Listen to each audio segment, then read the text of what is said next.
All right, welcome everybody. My name is Scott Akitoshi Bragg.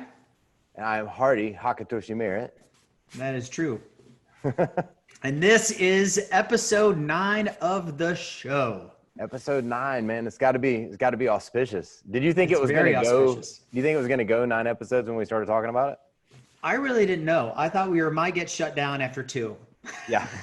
I definitely I knew thought, we're not gonna yeah, run out of stuff to talk about, but yeah, yeah, somebody might have come on and be like, "You guys just need to simmer down and cut let's that just out. chill for a moment."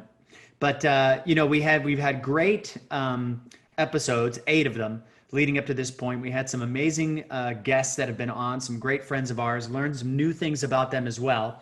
And we decided, episode 9 being an auspicious number in our martial art and in our mind science lineage, why don't we kind of turn things over to those that are viewing and that interact with us often, or maybe not so often, that maybe we see random posts on social media, let them throw some questions our way, and then we will, and definitely chime in on this with me, Hardy, we will answer these things from our own perspectives. So I have an avenue that I've come to this art in. Hardy has had an avenue that he's come to the art through. And we both have collectively, we have our own unique experiences that, that we cherish, that have gotten us to where we are today in both our respective experience and what we've done in our lives with that experience. So, Hardy, if you're cool with it, we will get going after we do a quick recap. So I put out a video just about 20, 25 minutes ago. So I'm going to search for Ninja Every Day, and then I'll get the folks on my feed dialed in. Why don't you talk a little bit about what we did this past weekend and the event that you hosted with Anshu? Yeah, for sure. We had Anshu Hayes on this past Saturday, and we did the first of a series of 3 workshops or webinars where he's doing a little bit deeper dive into this Kuji in practice. And we've done one where we sort of talked about all of the Kuji that I'm aware of, the Kuji Go Shimbo, Kuji In, Kuji Kiri. And then we brought that in and we looked at the 9 specific parts of the Kuji In and what's involved in that, and got a little taste of it. And now we're zooming in even tighter, and we were looking at the first 3. So we looked at Kuji 1, 2, and 3. And again, it's about Kuji 1, summoning up that strength, that resolve, the bravery, courageousness that you may need. Kuji 2, talking about getting all of your energy centers lined up and working for you. And then we did a really cool Kuji 3 meditation. It's sort of what Anshu Hayes describes as riding the dragon, and quite often taking that to a point where, maybe you could think of it as taking it to a place, but probably really taking it down deep inside yourself to seek out the answers that you may have to whatever sort of problems or situations you're facing. So that was cool, because I've done a Kuji 3 thing with him at Mountain Quest, years and years ago. He pulled out this drum and he started making this heartbeat rhythm. And we did this great, deep, riding the dragon visualization, but we went down.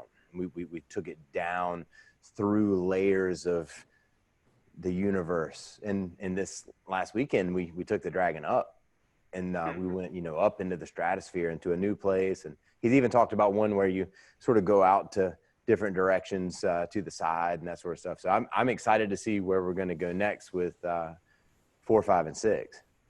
Do you remember that Kuji 3 experience, where it was? Yes, I remember it very clearly. We were down on when we do Mountain Quest, typically the last several years, if people have only been coming for like the last 10 years or so, we've been doing it up top where the campsite is. But prior to that, we would go down to where the shooting range was, down on the side of the mountain.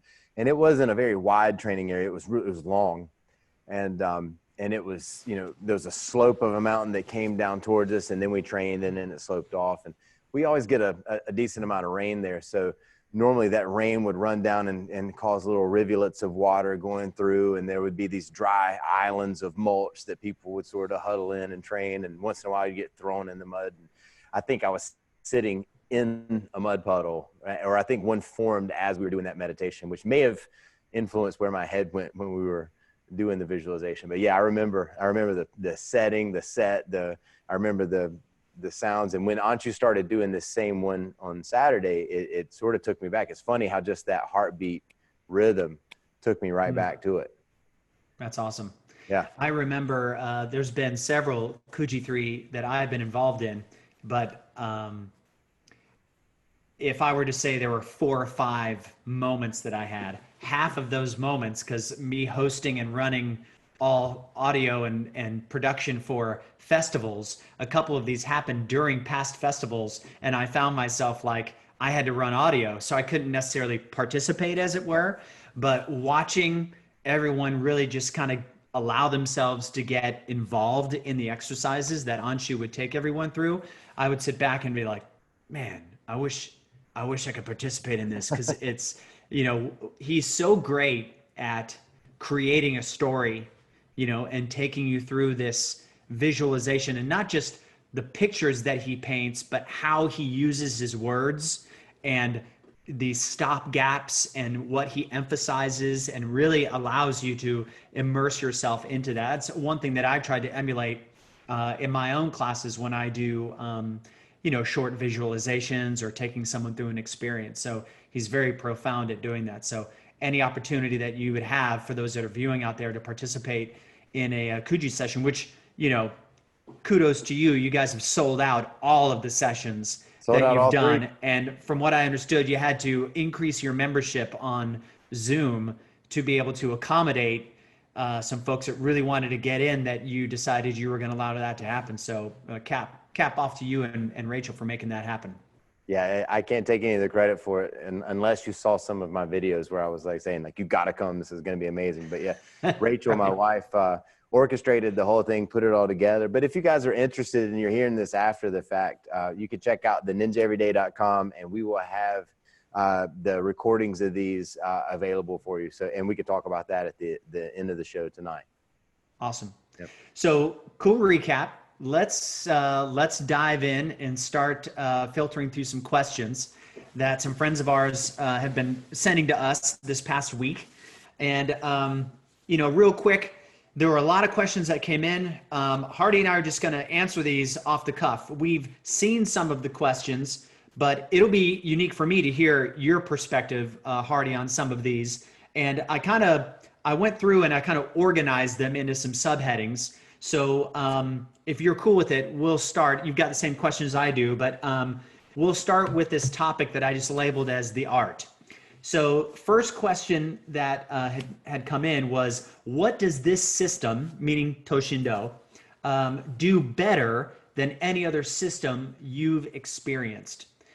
So if you're cool with it, I'll field this one, and then I'll throw it over to you. Please. So I have, when I first started martial arts training when I was just a young teenager, the first art that I studied was a hardstyle karate called Goju-ryu. And I was enamored with Bruce Lee films, and I just knew that I wanted to do karate. That's all I knew. I knew Kung Fu as well, because I watched Kung Fu theater as a kid.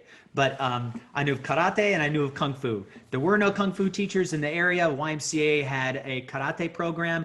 I went in there. These two brothers were like the head instructors.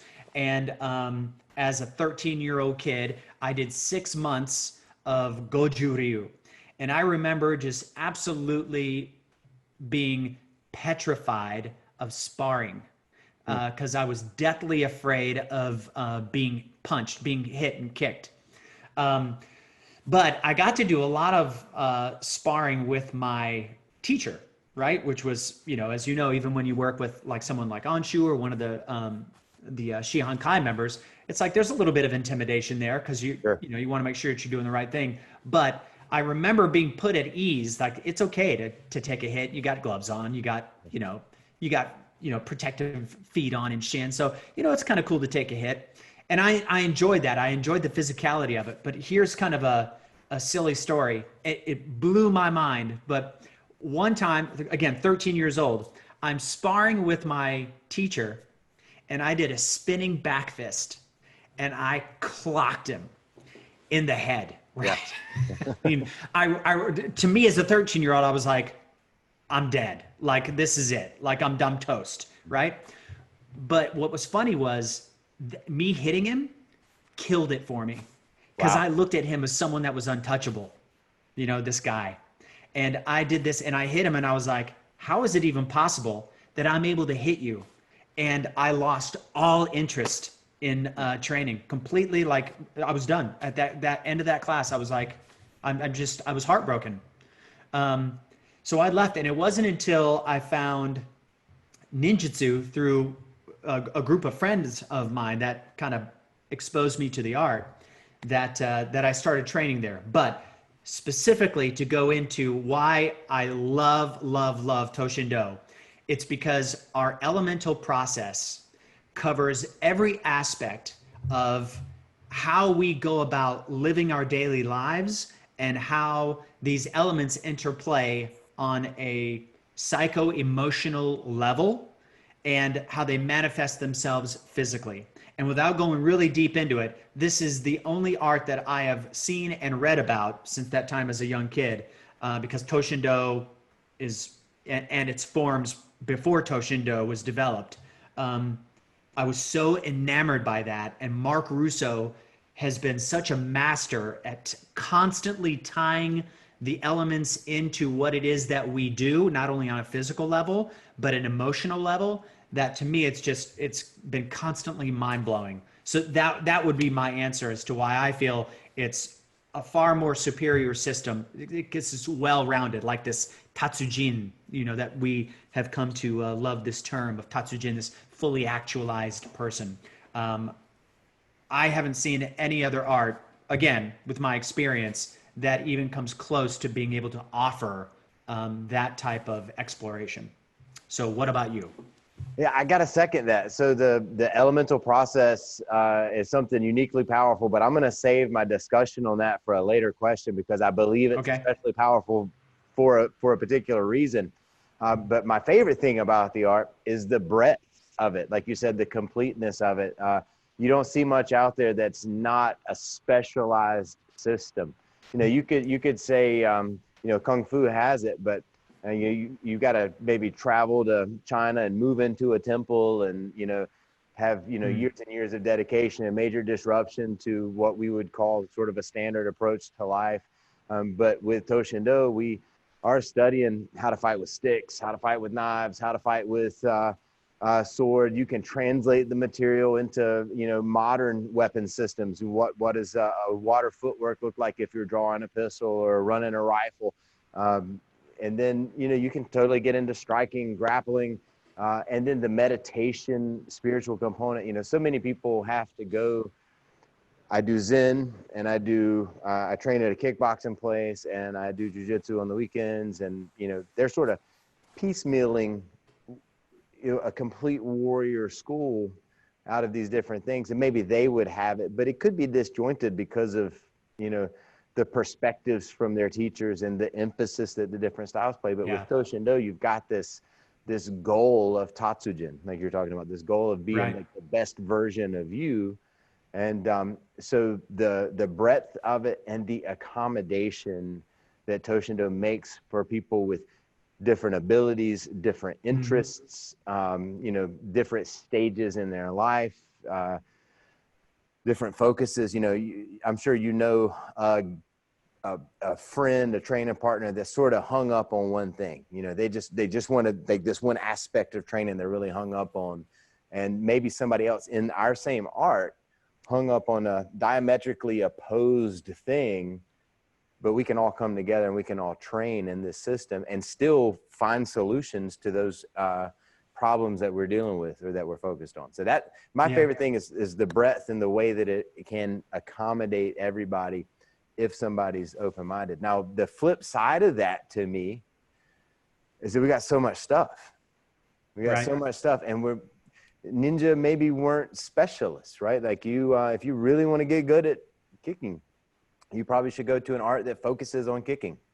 If you really only want to work on knife techniques, there's probably a system that is real good and real specific and has tons and tons of detail, and you would have more time to Sure. develop that. So that's if you're going to be prepared for whatever life throws at you, I think this is a great way to do it.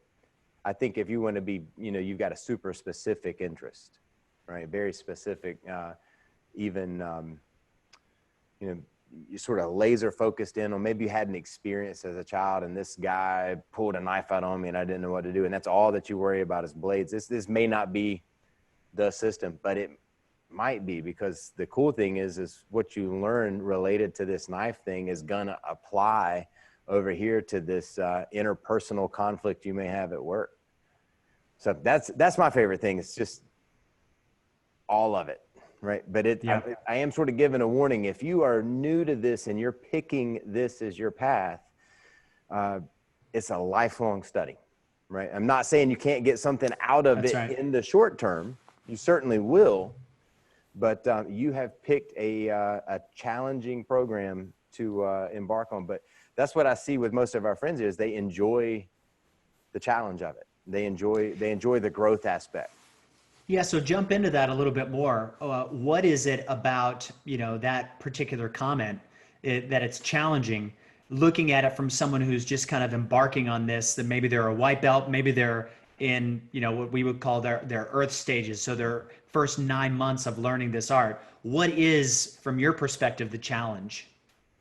You're going to learn earth. And this is the way we structure it in our dojo. And I believe that most quest centers do this. You're going to train in this earth element, and you're going to get good in it because all of the stuff that we do makes sense, right? And you're going to get good in it to a point where, 9-10 months into this, you're going to know what you're talking about. And then we're going to flip it on you, and we're going to start talking about this water approach to combat.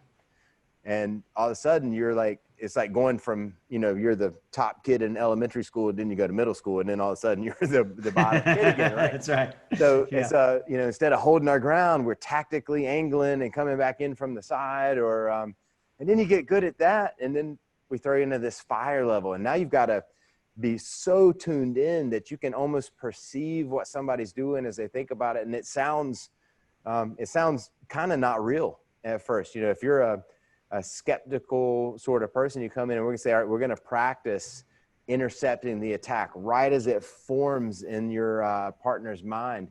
To me, it's like, that sounds kind of hokey, but after a while you do it, and then it gets good and you believe it, and then we throw you into the wind level, and then you got to be a ghost, and this person can't touch you, and you got to be just out of reach, and that sounds like too much, and then you get it, and then we throw you in the black belt. Now you got to be able to do all of it.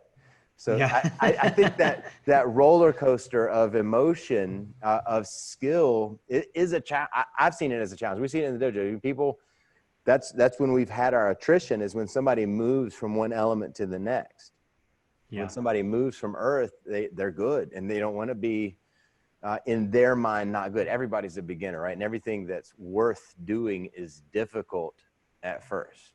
And if you can kind of get that mindset about it, and you've got that Tatsujin mindset, I'm just trying to improve myself. And this comes back to that elemental idea. If you've got that mindset, you'll go really far. If you love growth, if you love challenge, if you love learning new things and building the best version of yourself, you're going to eat it up. If you're here to show how good you are, right? If you're here to prove, I say here, if you're in a quest dojo, to prove something, you're going to have a hard time. It doesn't mean you can't change and still get something out of it. But, ultimately, you're going to find something that you're not good at that you probably need to work on. Yeah. Yeah. I think I agree with you. It's almost like we're teaching 4 to 5 martial arts in one before you even get to black belt. Yep. And the challenge from my perspective is, you're in this journey going to black belt, learning all these things as beginner, intermediate, as you go through this elemental process. And when you get to black belt, what you've really done is just learned the basics of all of these elemental processes. So, the journey is about a 3.5 to 4 year program in To-Shin Do to get to a black belt. And I like to look at it as if To-Shin Do is like a mansion. Getting a black belt means you just got through the front door. You're in there now, yeah. And some people can look at that and be like, all of this just to get to that. But what you've done is subconsciously you've built a platform on how to respond to stress in these different dynamics that you inherently have inside of you, right?